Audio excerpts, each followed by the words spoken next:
Hey, hi, welcome to Bhagyavantha vlogs. Welcome to the part 2 of Hampi vlogs. So part 1ಅಲ್ಲಿ ನಿಮಗೆ Virupaksha ದೇವಸ್ಥಾನಗಳನ್ನ ತೋರಿಸ್ಕೊಟ್ಟಿದ್ವಿ. So ಅಲ್ಲಿಂದ ನಾವು ಮತ್ತೆ ಆಟೋ ಬುಕ್ ಮಾಡ್ಕೊಂಡ್ವಿ. 2000 ಪರ್ ಡೇ ಕೇಳಿದ್ರು, ನಾವು 1500ಗೆ ಮಾತಾಡಿದ್ವಿ. ಸೊ ಅಲ್ಲಿಂದ ನಮಗೆ ಆಲ್ಮೋಸ್ಟ್ ಎಲ್ಲ ಪ್ಲೇಸಸ್ಸನ್ನು ಕವರ್ ಮಾಡ್ತೀವಿ ಅಂತ ಕರ್ಕೊಂಬಂದರು.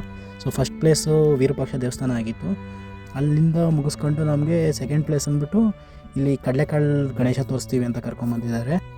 ಸೊ ಬೃಹದಾಕಾರವಾಗಿರುವಂಥ ಮಂಟಪದಲ್ಲಿ ಇದೊಂದು ಬೃಹದಾಕಾರವಾದಂಥ ಒಂದು ಗಣೇಶನ ಏಕಶಿಲಾ ಮೂರ್ತಿ ಇದೆ. ಇಲ್ಲಿ ಬನ್ನಿ ನೋಡೋಣ ಹೇಗಿದೆ ಅಂದ್ಬಿಟ್ಟು. ನೋಡಿ, ಈಗ ನೋಡ್ಬೋದು ನೀವು, ಒಂದೇ ಒಂದು ಬಂಡೆಗಲ್ಲಲ್ಲೇ ಫುಲ್ಲು ಕೆತ್ತಿದ್ದಾರೆ ಗಣೇಶನ ವಿಗ್ರಹನ. ತುಂಬ ಮನಮೋಹಕವಾಗಿದೆ ಇದು. ಆ್ಯಂಡ್ ಅಲ್ಲಲ್ಲಿ ನಿಮಗೆ ಈ ಥರ ಸ್ಕ್ರಿಪ್ಟ್ಗಳು ಕಾಣಿಸ್ತಿರ್ತವೆ ನಿಮಗೆ ಹಂಪಿಲಿ ಎಲ್ಲೋದ್ರೂ. ಅಲ್ಲಿಂದ ನೆಕ್ಸ್ಟ್ ಬಂದಿದೆ ನಾವು ಅಂಬೇಗಾಲ ಕೃಷ್ಣನ ನೋಡೋಕ್ಕೆ. ಆ ದೇವಸ್ಥಾನ ಅಂತೂ ತುಂಬ ಛಿದ್ರವಾಗಿ ನಾಶ ಮಾಡಿದ್ದಾರೆ. ಬಹಾಮನಿ ಸುಲ್ತಾನರು ಇದನ್ನೆಲ್ಲ ನಾಶ ಮಾಡಿರೋದು. ನೋಡಿ, ಗೋಪುರ ಎಲ್ಲ ನಶಿಸಿ ಹೋಗಿದೆ. ಆ್ಯಂಡ್ ಒಂದೊಂದು ಆನೆಗಳೂ ಕೂಡ ನಶಿಸಿ ಹೋಗಿದೆ. ಸೊ ಒಳಗಡೆ ಮೂರ್ತಿನೇ ಇಲ್ಲ, ಇಲ್ಲಿ ಕೃಷ್ಣನ ಮೂರ್ತಿನೇ ಇಲ್ಲ. ಸೊ ಇದು ಏನನ್ನು ಸಿಂಬಲೈಸ್ ಮಾಡುತ್ತೆ ಅಂದರೆ, ಇದು ಮೇಲ್ಗಡೆ ಸೂರ್ಯಗ್ರಹಣ ಕಾಲದಲ್ಲಿ ಈ ದೇವಸ್ಥಾನವನ್ನು ಕಟ್ಟಿರೋದಂತೆ. ಹಂಗಾಗಿ ಅದನ್ನು ರೆಪ್ರೆಸೆಂಟ್ ಮಾಡೋಕ್ಕೋಸ್ಕರ ಈ ಥರ ಒಂದು ಸಿಂಬಲೈಸ್ ಮಾಡಿದ್ದಾರೆ. ಸೊ ಅಲ್ಲಿಂದ ನೀವು ನೋಡ್ಬೋದು, ಇಲ್ಲಿ ಈ ದ್ವಾರದಲ್ಲಿ ನಿಮಗೆ ವಿಷ್ಣುವಿನ ದಶಾವತಾರಗಳನ್ನ ಕಾಣ್ಬೋದು.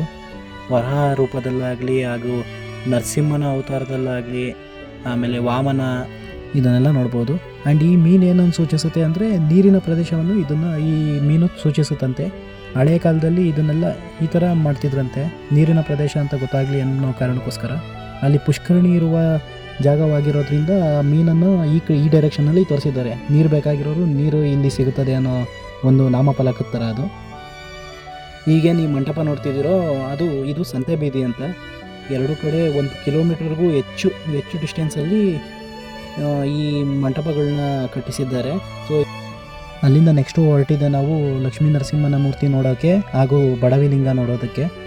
ದಾರಿ ತುಂಬ ನಿಮಗೆ ಎಲ್ಲಾದರೂ ಒಂದೊಂದು ಗೇಟ್ಗಳ ಥರ ಈ ಥರ ಮಂಟಪಗಳನ್ನ ನೋಡೋಕ್ಕೆ ಸಿಗುತ್ತದೆ. ಈ ದೇವಸ್ಥಾನ ಕಟ್ಟಿರೋದು ಏನಕ್ಕಂದರೆ, ಈ ಒಂದು ಬಡ ಹೆಂಗಸು ತನ್ನ ಉಳಿತಾಯದಲ್ಲಿ ಕಟ್ಟಿಸಿರುವ ದೇವಸ್ಥಾನವಾಗಿರೋದ್ರಿಂದ ಇದನ್ನು ಬಡವಿ ಲಿಂಗ ಎಂದು ಕರೆಯುತ್ತಾರೆ. ಸೊ ಅದ್ರ ಪಕ್ಕದಲ್ಲೇ ಲಕ್ಷ್ಮೀ ನರಸಿಂಹನ ವಿಗ್ರಹವನ್ನು ಕೂಡ ಕಾಣಬಹುದಾಗಿದೆ. ಸೊ ಈ ಲಕ್ಷ್ಮೀ ನರಸಿಂಹನ ಮೂರ್ತಿಯನ್ನು ಇಲ್ಲಿ ಈ ದೇವಸ್ಥಾನ ಏನಿದೆಯೋ ಅಲ್ಲಿ ಕೃಷ್ಣದೇವರಾಯರು ಬಂದು ಯೋಗ ಮಾಡ್ತಿರೋದ್ರಿಂದ ಇದನ್ನು ಯೋಗ ನರಸಿಂಹ ಸ್ವಾಮಿ ದೇವಾಲಯ ಎಂದು ಕರೆಯುತ್ತಾರೆ. ಸೊ ಲಕ್ಷ್ಮೀನ ನೀವು ಇಲ್ಲಿ ನೋಡೋಕ್ಕೆ ಸಿಗೋದೇ ಇಲ್ಲ, ಅಷ್ಟು ದಾರುಣವಾಗಿ ಇಲ್ಲಿ ಇದನ್ನು ಧ್ವಂಸ ಮಾಡಲಾಗಿದೆ. ಲಕ್ಷ್ಮೀ ದೇವರು ಇಲ್ಲಿತ್ತು ಅನ್ನೋದಕ್ಕೆ ಅವರು ನರಸಿಂಹಸ್ವಾಮಿನ ತಬ್ಕೊಂಡಿದ್ರಂತೆ. ಆ ಕೈನ ಹಿಂದ್ಗಡೆಯಿಂದ ನೀವು ಕಾಣ್ಬೋದಂತೆ. ಆಮೇಲೆ ಇದರ ಚಾವಣಿ ಫುಲ್ಲು ಸ್ಯಾಂಡಲ್ವುಡ್ಡಲ್ಲೇ ಮಾಡಿದ್ದಂತೆ. ಅದ್ರ ಪಕ್ಕದಲ್ಲೇ ಬಡವಿಲಿಂಗನೂ ಕೂಡ ಕಾಣ್ಬೋದು. ಇಲ್ಲಿ ಶಿವ ಮತ್ತು ನರಸಿಂಹಮೂರ್ತಿ ಎರಡನ್ನೂ ಒಟ್ಟಿಗೆ ಕಟ್ಟಿದ್ದಾರೆ.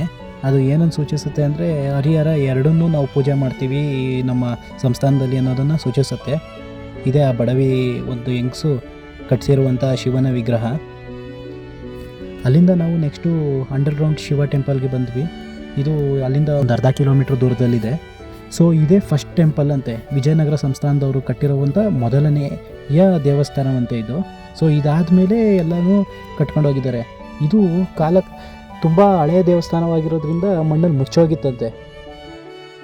ಇದು ತುಂಬ ಕೆಳಭಾಗದಲ್ಲಿರೋದ್ರಿಂದ ನೀರು ಅವಾಗವಾಗ ತುಂಬ್ಕೊತಾ ಇರುತ್ತಂತೆ. ಸೊ ಈಗಲೂ ಕೂಡ ಅಲ್ಲಿ ನೀರು ಕಾಣಸಿಗ್ಬೋದು ನಿಮಗೆ. ನೋಡಿ, ಏನು ನೋಡ್ತಿದ್ದೀರಾ, ನೀರೆಲ್ಲ ತುಂಬ್ಕೊಂಡೇ ಇದೆ.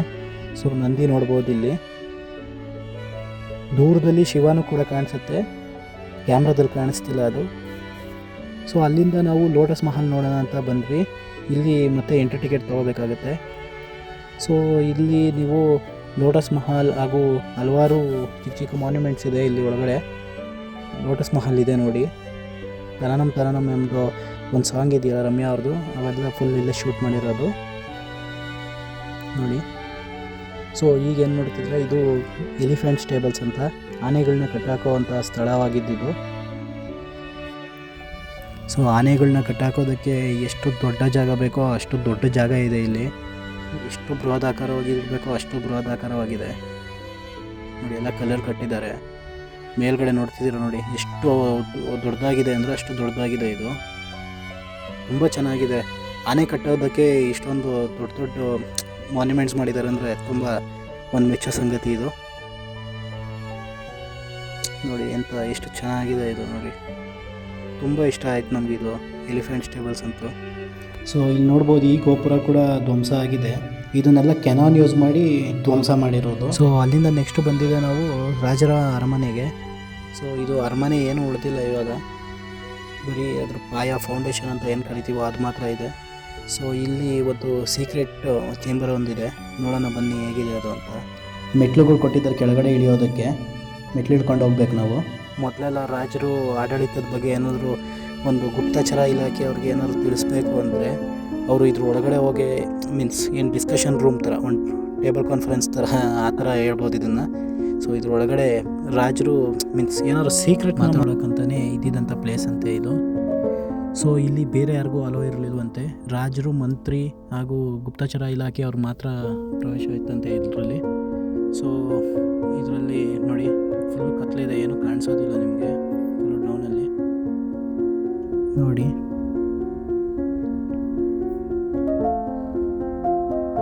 ಇದು ಬೆಳಕು ಎಲ್ಲಿಂದ ಬರ್ತಿದೆ ಅಂದರೆ ಮೇಲ್ಗಡೆ ಚಾವಣಿ ಎಲ್ಲ ಒಡೆದೋಗಿದೆ, ಮೀನ್ಸ್ ಎಲ್ಲ ಬ್ರೇಕ್ ಮಾಡಿದ್ದಾರೆ ನೋಡಿ. ಮೇಲ್ಗಡೆ ಎಲ್ಲ ಚಾವಣಿ ಎಲ್ಲ ಒಡೆದೋಗಿದೆ. ಅದನ್ನೆಲ್ಲ ನೋಡಿಕೊಂಡು ನಾವು ವಾಪಸ್ ಮತ್ತೆ ಪುನಃ ಎಲ್ಲಿಂದ ಒಳಗಡೆ ಹೋಗಿದ್ವೋ ಅದೇ ಮೆಟ್ಲು ಹತ್ಕೊಂಡು ಮೇಲ್ಗಡೆ ಹೊರಟ್ವಿ.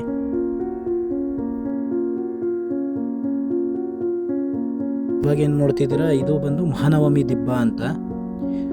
ಪ್ರಪಂಚದಲ್ಲೇ ಮೊದಲು ದಸರಾ ಸ್ಟಾರ್ಟ್ ಆಗಿದೆ ಈ ಪ್ಲೇಸಲ್ಲಿ. ಅದಾದಮೇಲೆ ಮೈಸೂರು ರಾಜರು ಇದನ್ನು ನೋಡ್ಕೊಂಡು ಸ್ಟಾರ್ಟ್ ಮಾಡಿದ್ದು. ಸೊ ಫಸ್ಟ್ ದಸರಾ ಎಲ್ಲಿ ಸ್ಟಾರ್ಟ್ ಆಯಿತು ಅಂದರೆ ಇಲ್ಲೇ ವಿಜಯನಗರ ಸಾಮ್ರಾಜ್ಯದಲ್ಲೇ. ತುಂಬ ಗ್ರ್ಯಾಂಡಾಗಿ ದಸರಾನ ಸೆಲೆಬ್ರೇಷನ್ ಮಾಡ್ತಿದ್ರಂತೆ ಆಗಿನ ಕಾಲದಲ್ಲಿ ಇಲ್ಲಿ.